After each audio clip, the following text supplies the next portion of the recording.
programang ito ay rated SPG. Striktong patnubay at gabay ng magulang ang kailangan. Maaaring may masiselang tema, lengguwahe, karahasan, sexual, horror o droga na hindi angkop sa mga bata. Kaabang-abang ang mangyayari ngayong Lunes dahil nga kritikal na ang kondisyon ni Mang Rudy. Ang tatang ni Gabo ay napilitan na ito na tanggapin ang inaalok na misyon ng leader ng anino na si Tatang, na siya ang magbabago ng buhay ni Gabo. Pero sa pagpasok ni Gabo sa anino ay lalo lamang masuot siya sa masalimuot at magulong landas ng buhay, kasama ang kanyang mga kaibigan.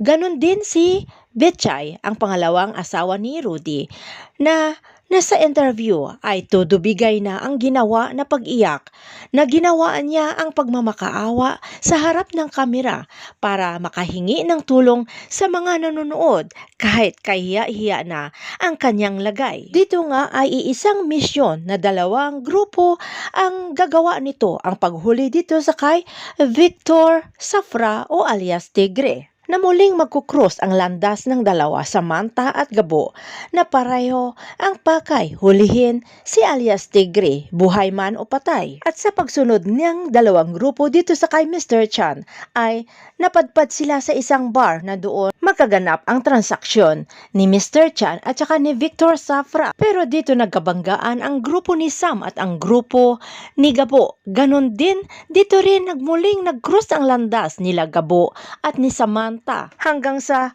nabunyag kay Victor na nandoon ang grupo ng mga taga NCIA, kaya tumakas itong si Victor.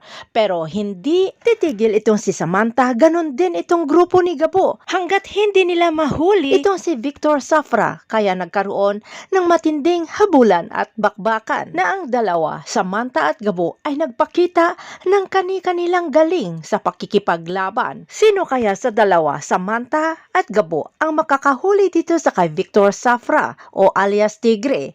Magsasanib puwersa ba ang dalawa para mahuli itong si Victor Safra? Abangan na lang natin ang mga sunod na kaganapan dito sa Si Gabo.